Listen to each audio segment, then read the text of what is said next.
Some shows talk about one team. Other shows barely talk sports. This show will talk Packers, Brewers, and Bucks every day. It's Wisconsin Sports Daily with Steve Sparky Fifer, served up by Wendy's on 1250 AM and 105.7 FM The Fan. Download the Wendy's app today.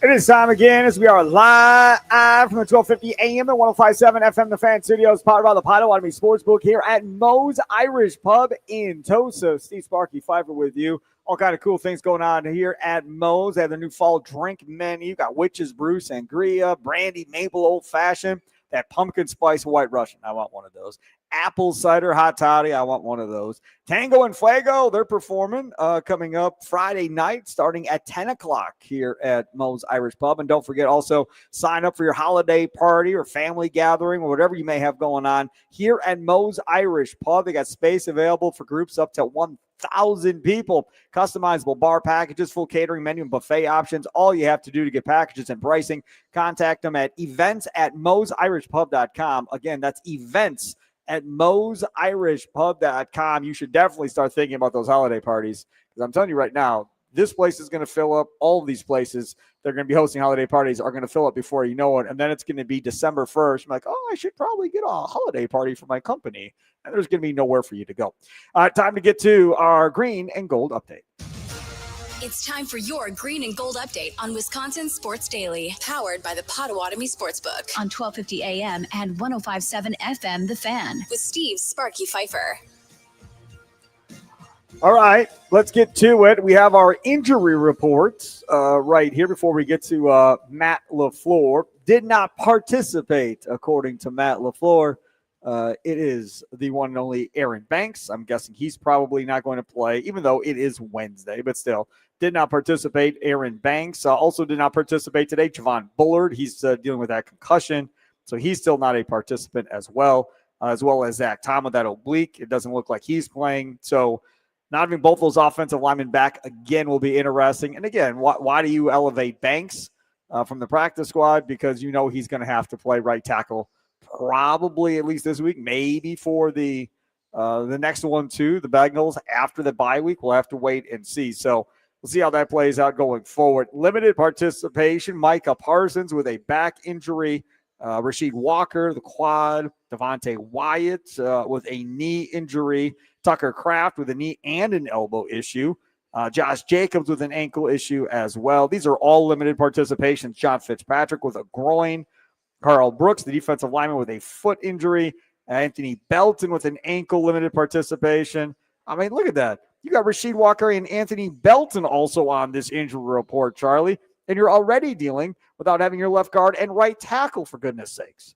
Aren't you excited to see Brant Banks play in a fresh game? We saw Brant Banks in preseason and stuff, and yeah, I mean, we'll see. He played against, third stringers when he was playing in preseason games for the most part.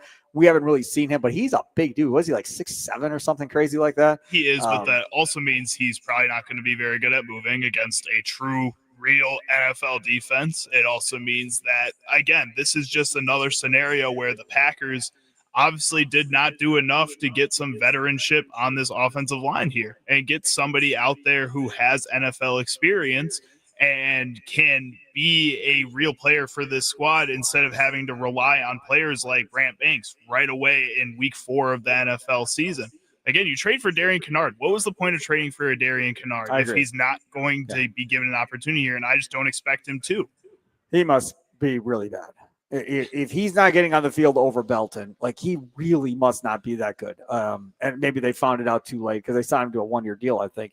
You know, the other part about this too is, for those of you tuning in, maybe you're new to the station, you heard about our new lineup inside Wisconsin Sports weekday mornings from 6 to 9 with Josh Albrecht and Trevor Thomas. Great morning show, 6 to 9. 9 to noon with Kuhn. That's John Kuhn, Rami Makloff, Brandon Snide, the producer on that show. You hear all three voices on that show every day. Then noon to 2, the foundation of the station, Mason Crosby with Mitch Thunder Nellis, Tommy Wirtz producing that show, brought to you by Verizon, and then, of course, this show. So maybe you're new. And then, of course, the Fan Postgame Show follows us. Recap of all the different shows from earlier in the day, play sound clips. Tommy gets his takes on all the different sound clips from the different shows from 5 to 6. So again, local 686p. But maybe you're new and you're like first time tuning in. What is this Sparky guy? I've never heard of Sparky before.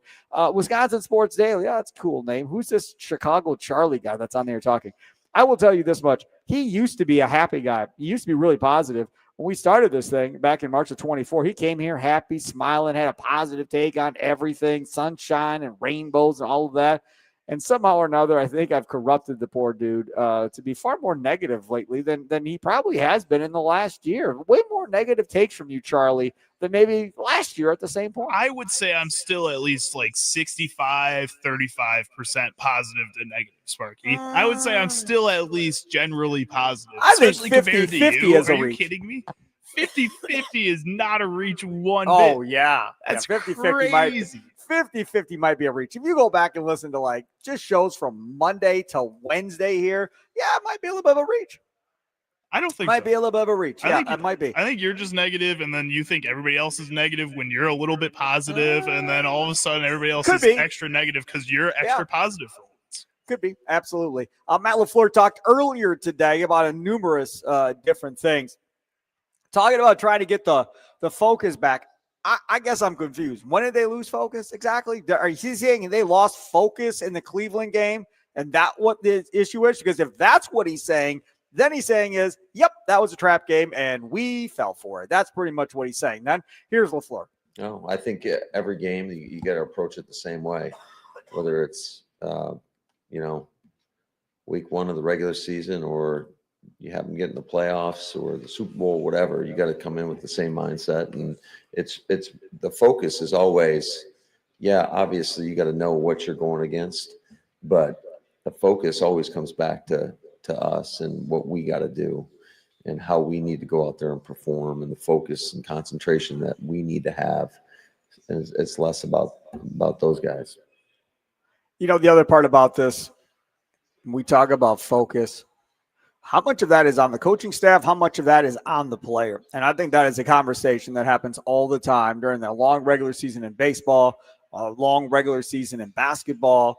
Then you also have the same conversation in the National Football League too, that, look, it's on the coaching staff to keep these guys focused, to keep their eye on the prize and not implode from within or get frustrated and not keep doing everything you're doing because you're losing so many games.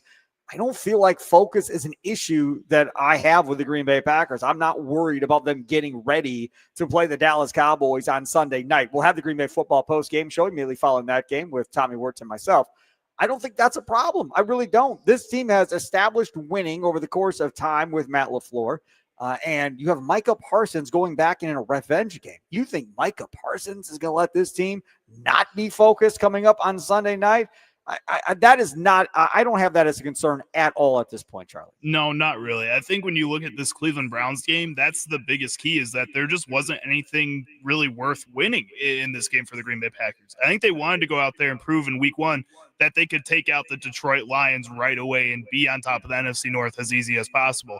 Then in Washington, you wanted to go and play Washington, especially at home in those brand new uniforms on Thursday Night Football. They're another top team in the NFC. You want to take them out of that kind of contention too right away.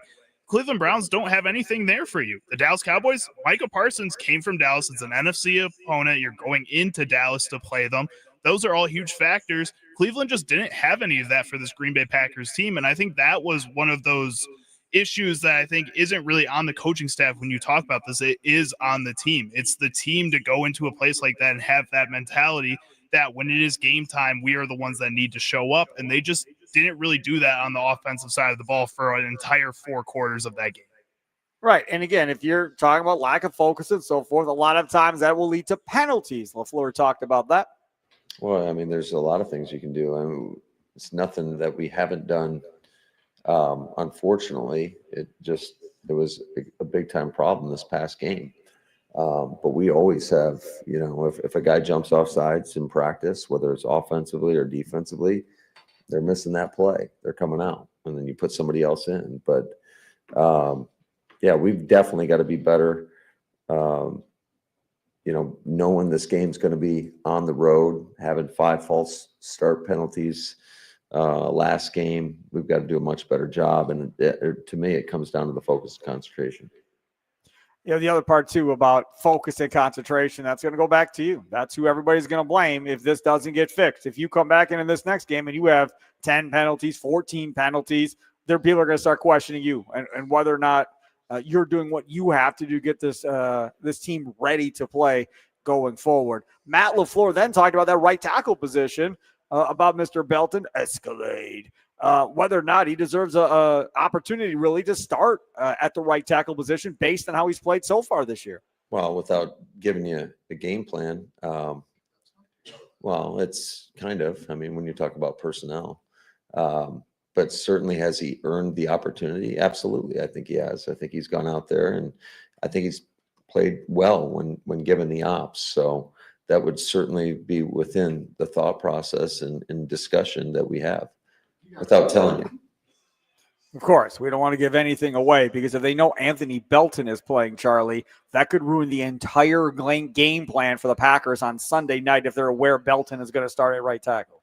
Yeah, I don't think so. I think this is one of those things where it's more about, I guess, not giving Anthony Belton that type of, I guess, boost right away and making sure that he knows he has to earn that backup right tackle spot over some of these other guys.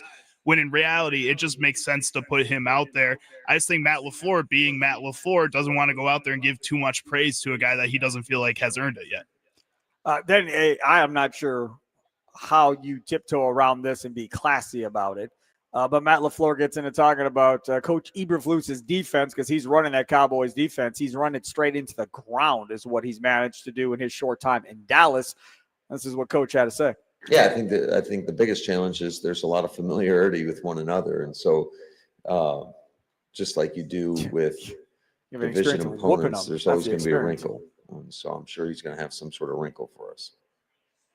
I mean, come on, be honest. If I'm Dallas, yeah, they whooped Dan Quinn's defense. I get it, but Dan Quinn is still a hell of a coach, right?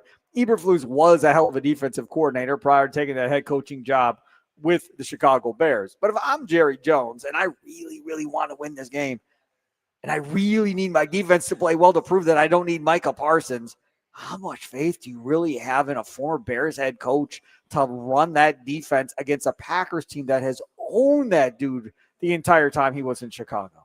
Well, and a former Packers head coach that also doesn't have any talent on his defense, like at all, without a Micah Parsons out there. When watching the Chicago Bears literally take apart the Dallas Cowboys defense, an offense that has not been very good, or at least very consistent over the course of the past year and 3 weeks, I would say that there should be 10 fire alarms going off in the Dallas Cowboys practice facility that immediate Monday after, talking about what personnel we can bring in, try to make trades to make this any better than what we saw on Sunday. It was that bad. And if I'm Matt LaFleur, I am not losing a night's sleep over Matt Eberflus out. No, I wouldn't lose a night's sleep over Matt LaFleur either. I agree with you on that. Then Matt LaFleur talked about game planning this thing without Jaden Reed, who, again, is going to be out to sometime in November. Well, I think the more you can spread it out and the more it keeps defenses a little bit, off balance. When they can zero in on a guy, it definitely makes it easier on them. So, every game's a little bit different flavor in regards to what we see on tape and what we put on tape and how you want to combat some of those things. The other part about this is playing without Jaden Reed, playing without Christian Watson, and how you go about it. My big thing was from this last game is I don't want them to spread it out. I want them to play 2 tight ends. I want them to play more 12 personnel. I don't want them to go 4 wide consistently throughout the game and rely on Jordan Love to wing it 40 times. I'd rather you be creative out of the 2 tight end set. Maybe it's 2 tight ends and 2 running backs on the field. Be creative out of that. Run some plays out of that set and see what you can do. You have an ultra-athletic tight end in Musgrave. You have another athletic tight end in Kraft. Fitzpatrick maybe not be the most athletic, but he's got decent hands. Then you've got running backs that do different things, and both can catch the ball. Wilson can catch the ball. Brooks can catch the ball. Josh Jacobs led you in receptions like last week with 5 catches.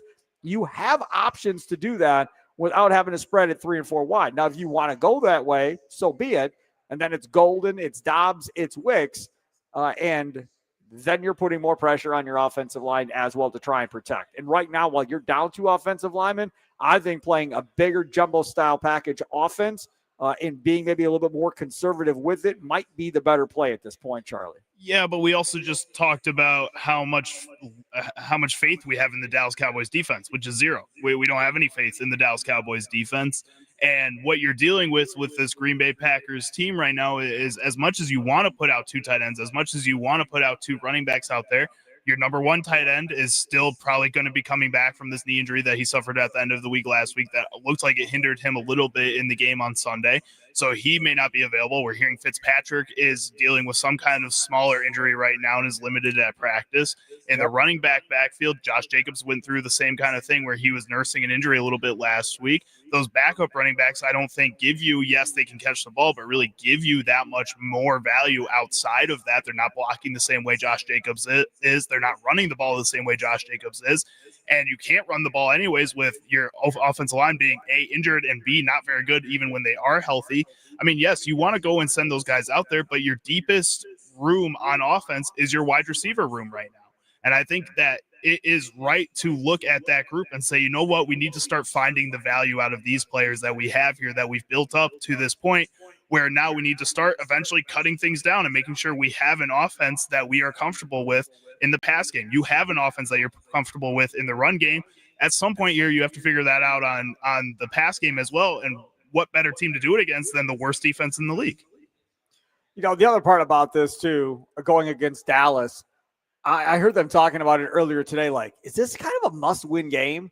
I think it was Brandon Snide that brought it up 9 to noon with Kuhn, again, that you can hear from 9 to noon here on the Fan. From the aspect of you're 2-0, then you lose to the Browns. And now you get this game going to Dallas, who's been absolutely awful, that the Bears put up so many points on. Are you in a position here where this is not a game you can afford to lose, kind of going into a bye week and looking ahead at the second half of the schedule? I don't know about that, especially with the amount of injuries you have. I think the biggest win is coming out of this game as healthy as possible, making sure that going into that bye week, you have enough time to get everybody going here. And if you don't have any more injuries in a game against Dallas, that is the biggest thing. But outside of that, I would say, yeah, just winning the game would be super important for the sake of a Micah Parsons, for the sake of this offense, knowing that you can be confident no matter what week it is. Yeah, you had a little bit of a fluster against Cleveland, but if you go out and put a stinker up against Dallas too, that's a much bigger issue and I think hurts the confidence of a really young, really exciting offense. So I think the biggest thing is being healthy, but the second biggest thing is, yeah, going out there and winning this game. So no, it's not a must win from the idea that that's the number one thing, but it is a must win from the idea that last week was embarrassing and you don't want that to happen again. There he is, Charlie Houston, Sparky Fifer with you. Let's take a quick timeout, come back on the other side and dive into these Barry Alvarez comments. We're going to revisit during the season last year and then play for you what he said just the other day. Wendy's, baby, that's where you want to go for breakfast, right? Mornings can all start to feel the same. So if you're looking for a fresh wake-up call, look no further than Wendy's breakfast. Try a breakfast Baconator with fresh cracked eggs and crispy bacon, a grilled sausage breakfast burrito, or maybe even a honey buddy.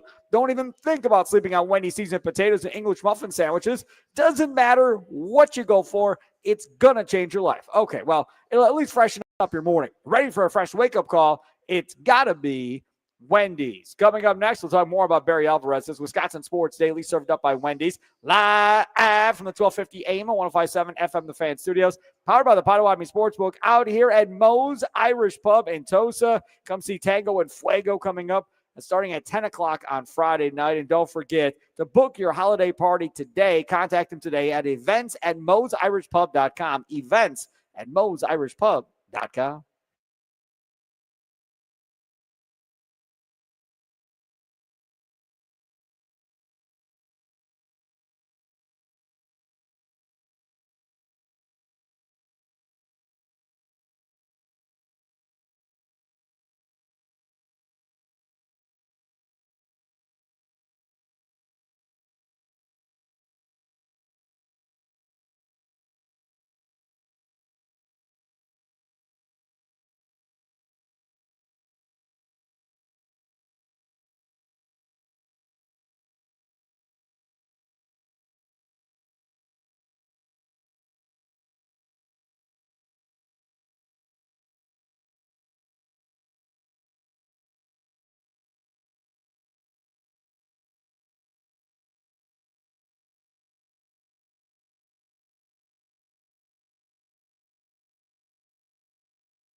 Welcome in, Wisconsin Sports Daily, served up by Wendy. Steve Sparky, Fifer here. Charlie using over there.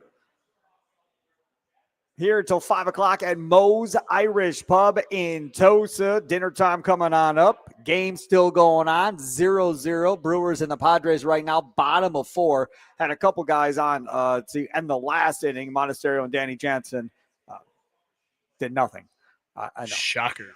Monasterio actually has offensively played pretty well this year. You know, Danny Jansen, I don't understand that. Tommy and I were talking about that earlier. I'd rather have Jefferson Cuero over Danny Jansen any day of the week.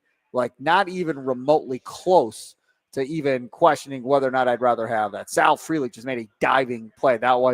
That's why Charlie said, woo, like Ric Flair. That's where that came from.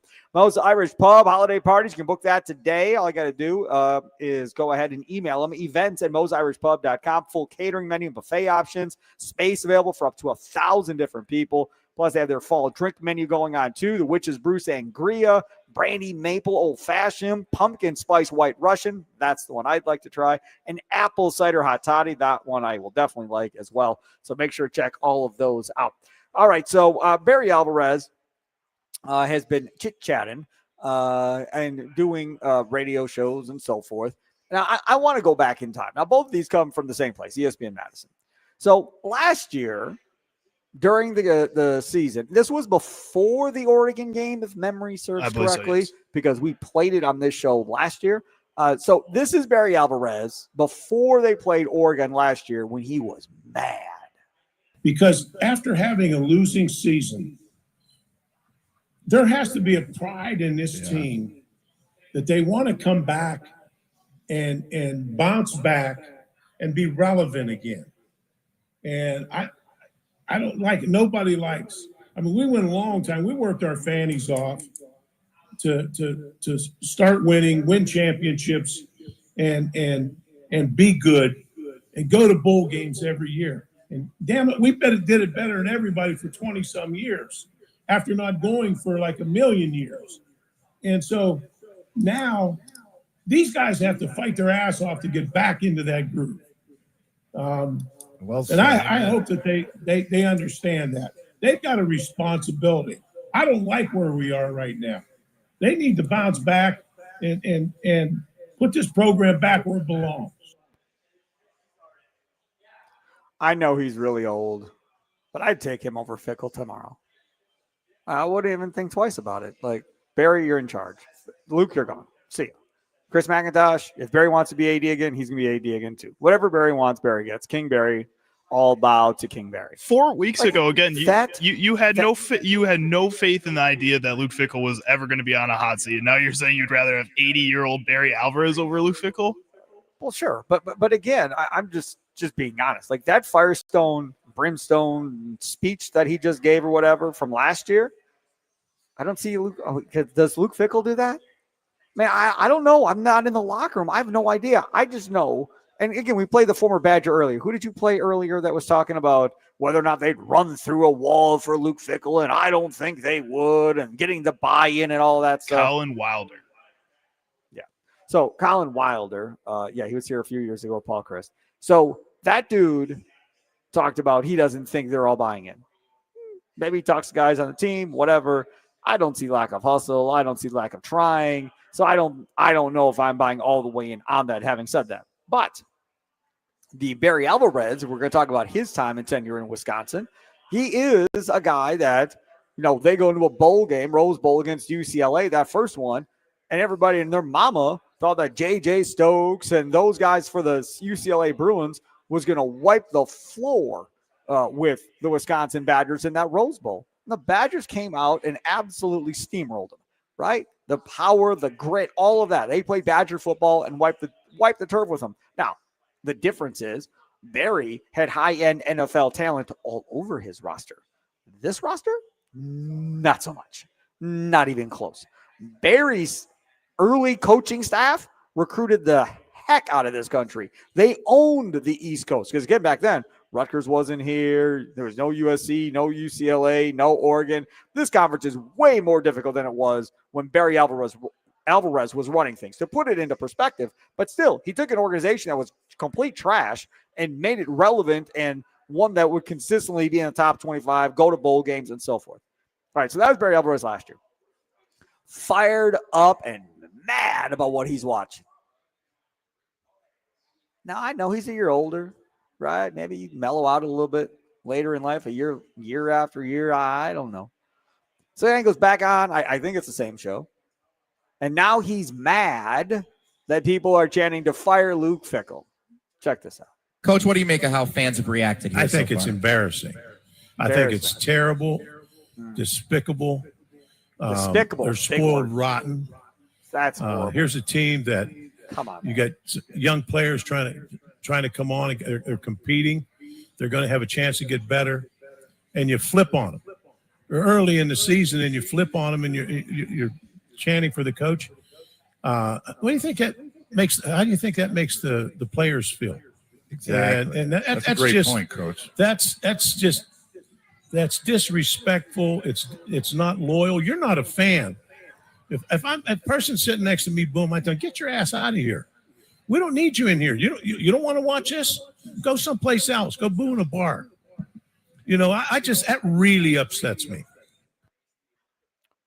So this spoiled, rotten thing that he is talking about, the Badgers have played in the ReliaQuest Bowl January 1st to 24. They lost 35-31 to LSU. Okay. They played in the Guaranteed Rate Bowl against Oklahoma State December 27th of 22. They won 24-17. They played in the Las Vegas Bowl 2013. They win 21 against Arizona State. The Duke's Mayo Bowl, we all remember that, right? They won 42-28 against Wake Forest. Big games they're playing here. Rose Bowl, the last time they were in the Rose Bowl was January 1st of 2020, the 2019 year, and they lost to Oregon 28-27. That was the last time they were in a meaningful bowl game. Duke's Mayo Bowl wasn't meaningful?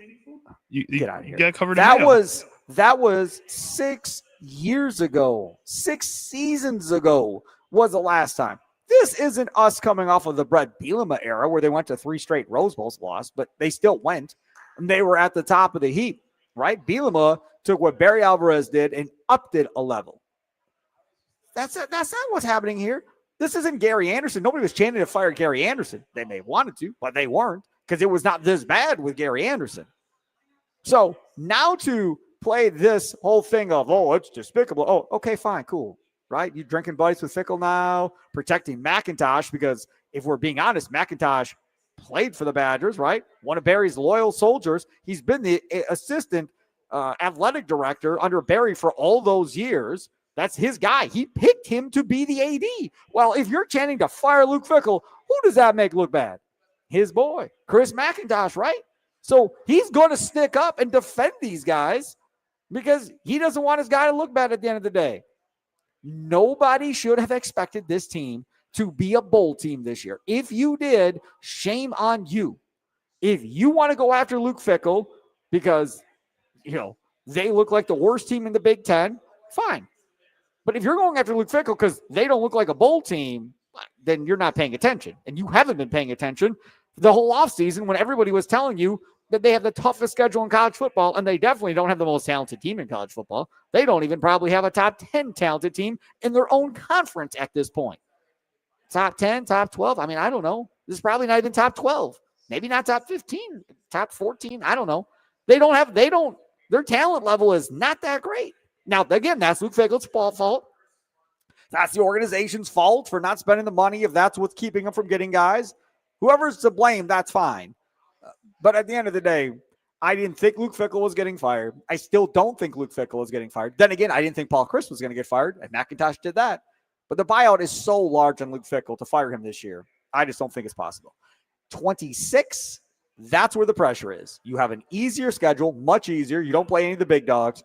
That's when you should be back in a bowl game, competing for a playoff spot and turning the corner. The problem is he has no quarterback still. And you're going to start from scratch again. That's the biggest issue that has to be addressed kind of going forward. Ram on the north side, you're next on the Nicolay Law Fan Talk and Text line here on Wisconsin Sports Daily, served up by Wendy's at Moe's Irish Pub. What's up, Ram? Hey, thanks for taking my call, Sparky. You bet. I agree with everything you just said, but I think he's gone this year. And I'm going to say this. I was living in Madison when Barry took over, and I saw everything he did. Everything was all pro, and he dominated. But see, the one thing that's missing is that area on the East Coast where they were getting all the running backs out of New Jersey up in that area, Yep. that sideline is dead. And then the other thing is you got to look at what you just mentioned about quarterback. So now, not only you got to be able to have a skilled running game, now you got to get a quarterback in the portal. And it's not these high school guys that's coming out. That's not what's going on now with the transfer. You got to be able to get a quarterback that's probably a pocket-style quarterback, and you got to have some people to catch the ball. Because Illinois and Indiana just played, and I see the Badgers losing to both of them. I'm just being real about it. I mean, Agreed. I watched that game, and I said, "Wow, we got to play both of them, Sparky. We have to play both of them." Well, let's hold on a second here. Man, that's not even really the tough part of this whole thing. I mean, let's just look at the Badgers football schedule. You and I, and Okay. let's talk about, what exactly they're going to do win-loss here. Because now you have an idea of what Wisconsin looks like. You can have an idea of what everybody else looks like, right? Right. So coming up next, you get a bye week this week, which God knows they need that.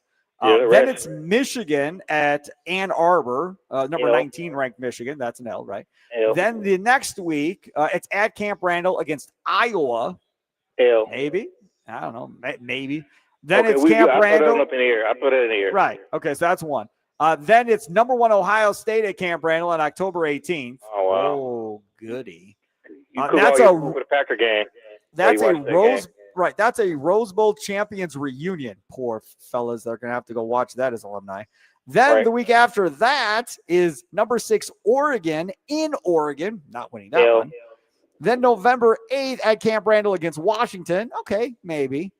Then number 11 Indiana in Bloomington. Number 12 Illinois and Brett Bielema at Camp Randall. Could be ugly. And then Minnesota at Minneapolis. I mean, legitimately, as you look at this, there's 2 teams where they possibly could win, Iowa and Washington. That's it.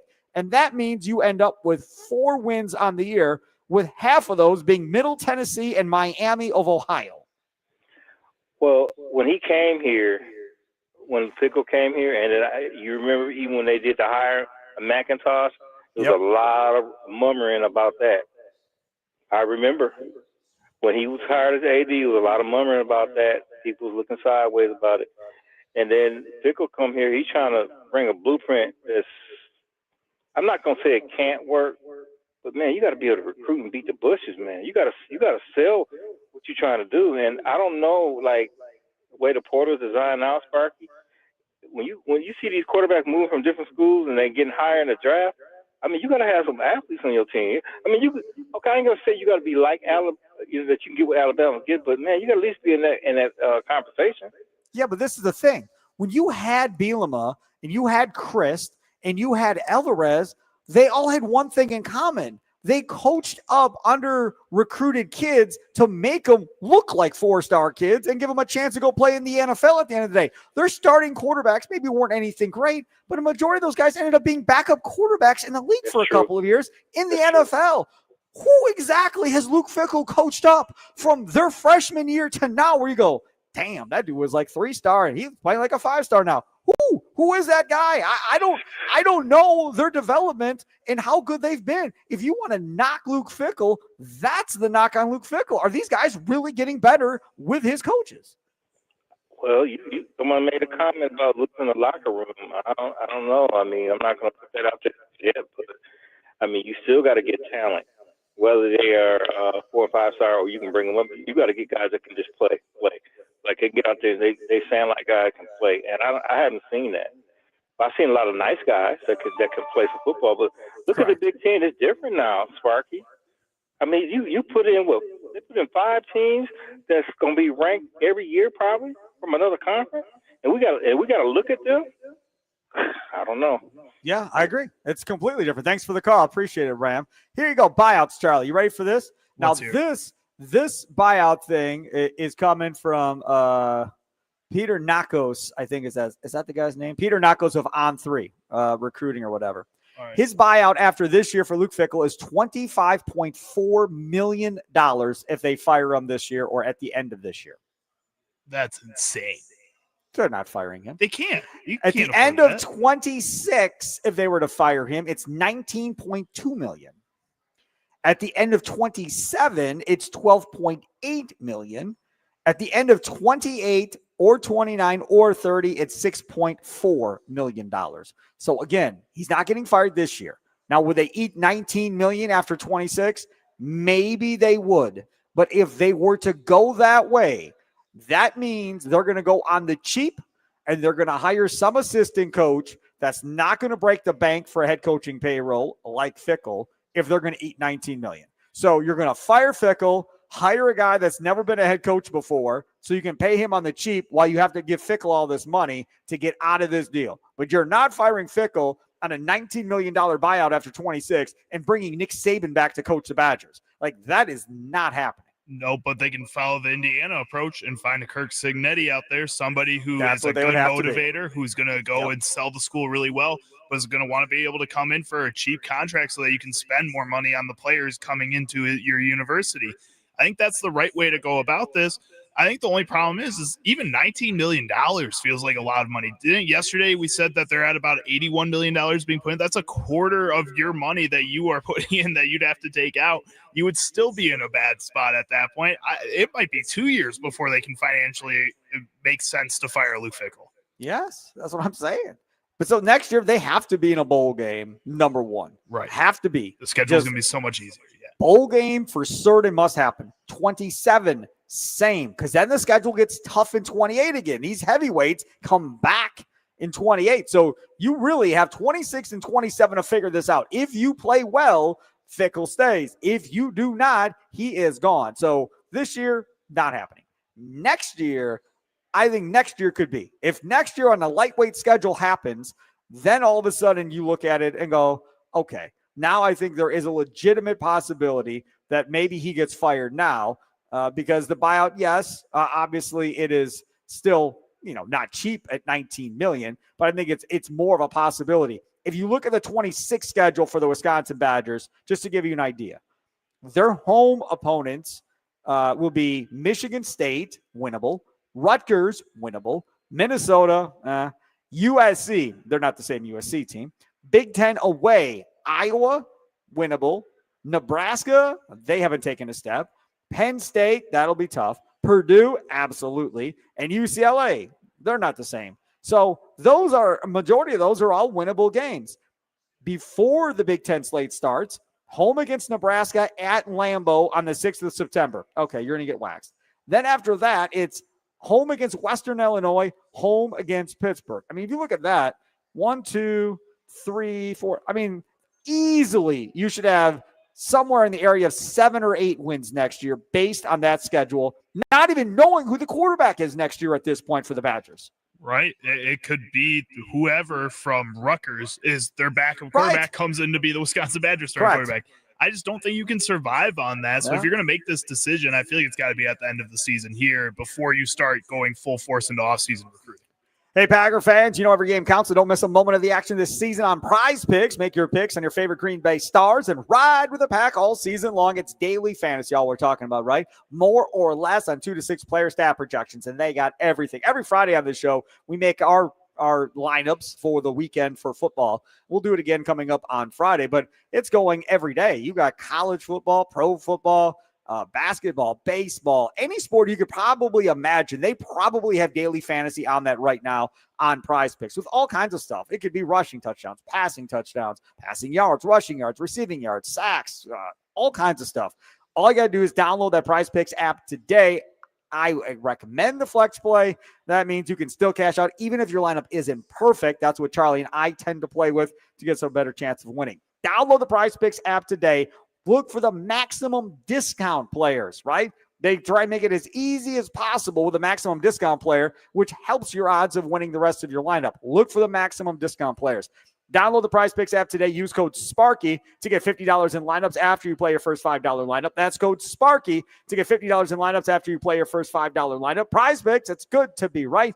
Must be present in certain states. Visit prizepicks.com for details. It's Wisconsin Sports Daily, served up by Wendy's, live from the Fan Studios, powered by the Potawatomi Sportsbook here at Moe's Irish Pub. Come on out, watch the game. Your time's running out to 5 o'clock to have your chance to register to win Adam Sandler tickets to see the You're My Best Friend tour coming up on October 5th at Fifer Forum.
Welcome in. Wisconsin Sports Daily, served up by Wendy's out here at Moe's Irish Pub on Tosa.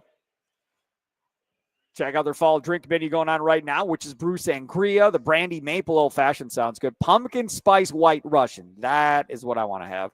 Apple cider hot toddy. I'll drink both of them. And then coming up Friday night, Tango and Fuego. Friday night starting at 10 o'clock. Sign up for your holiday party today as well. And speaking of Wendy's, like we just were, for me, the only thing better than eating Wendy's is earning more Wendy's while I eat. Hello, Wendy's Rewards. The entire menu is up for grabs, too. Whatever food you order directly through the Wendy's app, Wendy's website, or at a restaurant counts. For every $1 you spend, you'll earn 10 points. You can place your order for pickup or delivery with the Wendy's app or website, and you're good. That's literally all you have to do. Mobile and website orders add reward points automatically. Done and done. It's the best and so easy, too. Time for the things that we missed on today's show. Mr. Charlie Usen. And the Brewers, we have not updated the Brewers game here. The Brewers are up 1-0 on Dylan Cease and the Padres. Top of 6 right now. Cease is out of the game. Cease only went 5 innings. Is that what happened there? He did there. He was at about 80 pitches when he came out of that game, so it seems like he was getting up there. The Milwaukee Brewers scored on an Andrew Vaughn double that knocked in Bryce Strang, who had a double right before that. Really? Mm-hmm. Andrew Vaughn, man, I'm telling you, if this thing comes down and we get into the divisional round and Vaughn is a bench bat, I'm going to not be very happy. According to Tommy Wirtz, Jake Bauers is untouchable. So I think that may be the move at first base. Yeah, he's untouchable on the bench. Yes, I agree. I would agree wholeheartedly. As far as a bench player goes, yes, he'd be untouchable. But he's very touchable if they plan on starting him at first base in any round of the postseason going forward. For that matter, so is Pat Murphy if he decides to start him going forward as well. Hey, coming up on Saturday, join Charlie Usen, Jack Peacock Pembroke, and myself as we'll be broadcasting live from the Milwaukee area Napa Car Care Fair this Saturday from 9 to 11. The first 50 cars receive a coupon for a free oil change. Plus, you can win prizes like a new set of hand-cooked tires, gift cards, movie baskets, and more. Plus, free hot dogs from 10:30 a.m. to 12:30 p.m. Free vehicle inspections all day. The Car Care Fair is 9 a.m. to 1 p.m. at the Napa Auto Parts Store on 108th in Greenfield, a.k.a. Highway 100. For details, go to thefanmilwaukee.com. Looking forward to hanging out with Charlie Usen. First time on remote for Charlie Usen, correct? I was saying I'm a little nervous, but I think the free hot dogs make me a little less nervous. You know, anytime there's free food around, I don't have the same kind of rules that you and Tommy do. I'm on Mitch Thunder Nellis rules where I'm going to be eating some hot dogs. Okay, but I'm telling you now, I don't want to see food stuck to your microphone while we're talking, because I'm going to be there with you, looking at you, and if I see like bun hanging from the microphone, I don't make messes. When I eat, Sparky. It's all going down the gullet, baby. All right, don't worry. What does that mean? When I eat, I eat. Doesn't everybody eat when they eat? Isn't that a thing? No, some people don't do it right. They're messy, or they are taking too small bites. If you're going to eat, you got to eat. But you got to do it right, you know? I don't, because I don't understand. You're just a small guy. You're just a little guy. You don't right, Tessie. There you go. That's a typical response every time I get it from everybody. You're just a small guy. You don't understand how to eat correctly and what it's all about. That's fine. Hey, real quickly on the way out, how about Sister Jean, Charlie? Huh? Loyola Sister Jean, who is immensely popular, 106 years old, and is now retiring from official campus duties. Charlie Usen, will I still be hosting a show on the Fan at 106? If your heart doesn't explode by then, Sparky, I think the amount of stress you get, no shot. That'll do it. Wisconsin Sports Daily, served up by Wendy's, live from the 1250 AM 105.7 FM, the Fan Studios, out here at Moe's Irish Pub. Thanks to them for having us. Enjoy the rest of your night. Fan Post Game Show with the opinionated Tommy Wirtz brings you the highlights from earlier today leading up to this show. Enjoy the rest of your night. Go Brewers. Toodles!